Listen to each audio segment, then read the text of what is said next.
So the lute sounds a little more distinct from the guitar because you get this really bright sound. Yeah. And you can get these little melodies.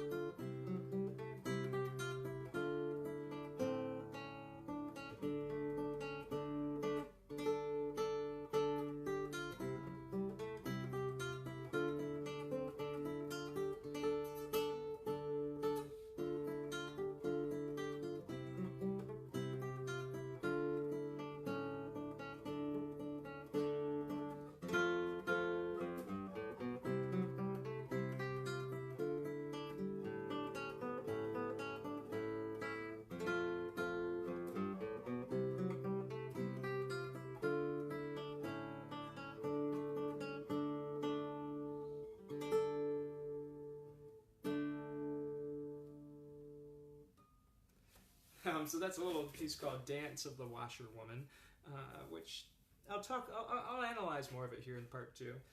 But you get the sound there. There's something about it that just immediately we're like, oh, yeah, that sounds old. That sounds like medieval or Renaissance period.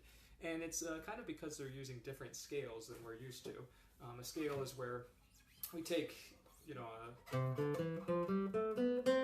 take a set of notes, usually about 7, and then using those 7 notes, we make chords, and we also make melodies. But there's something about medieval and Renaissance period melodies that sound very distinctive. You get this little, and then you get this little, yeah, sorry.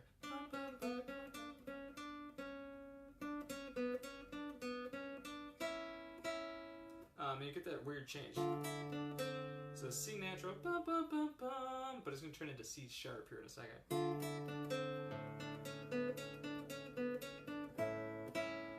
So suddenly you just get this A major chord kind of, out of nowhere, and it's you hear that it gives it that Renaissance flavor for whatever reason, which is really cool.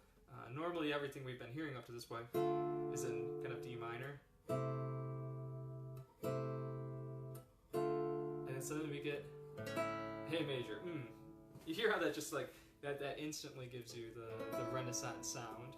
So if you ever want to write some music, just take a minor key, use your first chord, D minor, take your second, your 7th chord, and C major, and just play it like that. Go back to D minor again, and we go to the 5th, which is A major. And then immediately and end on that. Later in music, what we're used to now is if you come to this chord, you really want to resolve back to D minor like that. But in the Renaissance, at least in a piece like this, they don't really quite do that. They just end on that dominant chord, which is cool. And I'll explain more in depth if that seems really technical. Let me know, and I'll actually do a video where I kind of go through the score here and I show you these notes and how to understand it. Because I think anybody, even if you don't play a musical instrument, you can understand what it is I'm talking about there. Just if we take a little more time. So if that was really technical, let me know. But I'll play some more Renaissance pieces at the end of this video too, I think, and tell you a few of the stories. There's some wacky stories that come from that. But I want to do more music history stuff like that, and I want to analyze the music and how it works. And if you find that interesting, please let me know. If you don't like that, please let me know, because like I said, this is all about serving you guys and giving you the best I can give. The next thing I'll be doing is sharing portions of music that I've written. I don't have the notebook right here, but well, I guess this one does. I set myself a challenge, not so much a challenge, actually just a goal, because I really wanted to devote myself to writing more. And this is why you haven't heard the War Suite yet. I'm tying these together. I've been writing a ton. I actually wrote 60 melodic ideas the last month. And I've got 55 out of those 60 typed up into my computer. I'm probably going to do a video where I just share my screen and kind of talk about some of these melodies, because some of these melodies are actually inspired by people I know, inspired by people who've come to my concerts, and actually dedicated to a few people who've come to my concerts, and I'm working with them as I write the music and showing them what I've written, and it kind of ties into their story, the things that they've dealt with, or loved ones that they know or have lost, that sort of thing, and it's this really interesting collaboration now between my supporter and the music, and that's something I absolutely want to do with you guys as Patreons. So I'll be showing you more of those in the next video, the next large-scale video I do. I just want to have them all typed up and clean for you so that they're easier to read, and again, I'll explain what's going on in the music by that point. But that's why I haven't released the War Suite yet. I've been spending all of my energy on composing because I realized I was stretched too thin, trying to practice, trying to keep all my repertoire up, and trying to write at the same time. Writing new music is exhausting for several reasons. Number one, it's still a relatively new skill for me. Writing music, it's not like that. You don't have too many music teachers who are like, yeah, just come to me, once a week and we'll have a composition lesson. I did do that in college, but since then, haven't really had too many people. I am working with a teacher right now, quite a bit on some composition, but it's different. It's not like it's tougher to teach composition. I think there's not as many like schools of thought when it comes to teaching composition like there is with the guitar. There's it's like, well, here's all the exercises, just do all the exercises and it's a little easier. So composition takes a ton of just mental energy, tons of focus, tons a lot of time for not as much result, and I'm getting faster at it. I'm getting more comfortable with it, but there is more involved with it. On the other hand, too, is there's more emotionally involved with it.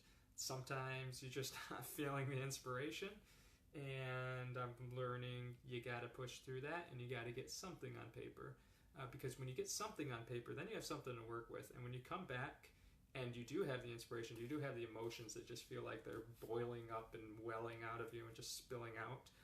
You can look back in your sketchbook and you're like, oh yeah, this, there was this one chord that, I really loved, I love that. And so like when you come back the next day and if the inspiration's really pumping, then you've got some material, some building blocks to mess with and to give that that emotion and expression. So I've just been focusing all my energy on composition and all my energy on learning to market, and I can talk more about that too.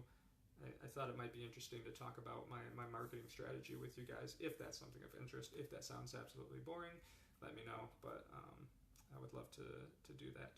So the War Suite, it's on pause right now. It's already been written. It's just such a big piece to learn and to play, and it really stretches my technique. I'm waiting a little bit before releasing the rest of the War Suite, just because I need the weeks and the months, honestly, to sit down and practice and really get it down into my fingers, so that we can record that. And at the same time, I just figure I'm going to do this in phases. And this is because of one of my mentors, and he was pointing out to me, you really need to focus on writing a ton of music. Just focus on writing. Once you have a bunch of stuff you've written that you like, then start sharing it with a few people. So my patrons, I'm going to actually start sharing this music with you guys, and find out which pieces resonate the most with them. And whichever ones you guys like the most, that way it's kind of like I'm testing it, and I know, okay, if you guys, if this piece, if Sonata XYZ is your favorite, but you don't really like this rondo over here, okay, I'm going to put all my time and effort into Sonata XYZ and get that the very best I can. And, once I've got 2, 3, 4, 5, 6 pieces like that, like a whole another album's worth of music that you guys are like, yeah, these are our favorites so far. Okay, now I know that that works. And now I know, okay, those are the pieces we're going to prioritize. After that part is done, after I've written all of this music, now I can put my pen down for the next few months. And instead of just writing music, I'm just going to focus on learning this music and being able to play it at the top of my level. Which, up to this point, I'll be honest, it's tough. It's like feeling stretched, like, well, I gotta write, but I gotta practice, but I gotta write, but I gotta practice, but I gotta write, I gotta practice, and you just kind of throw something out there and kind of feel like, that really wasn't my best because I was stretched in so many different directions. So I'm not gonna stretch myself in too many directions right now. I'm focusing on writing. Once I'm finished focusing on writing, then I'm gonna focus on practicing and rehearsing these pieces. And once I have them all down in the fingers, then I'm going to focus on making really, really, really excellent recordings. And of course, you guys as patrons are always going to get early access to those recordings at least a month, if not several months, before their official releases. So that's what's happening with the War Suite. It will be out in a few months, but only once I reach that phase that I'm returning to really focusing 100% of my energy on practicing and everything. Right now I'm focusing 100% of my energy on writing, and so I'm going to bring you guys on that journey. In the next video, I'm going to actually show you guys my screen on my laptop, and you'll get to see the actual all 60 of the ideas, maybe not all 60, but the best ones out of the 60, and I'll play a few of them for you, and we'll go from there. So, let me know if you guys have enjoyed this so far. I'm going to I gotta run to a gig actually, so I'm gonna shoot part 2 here soon, and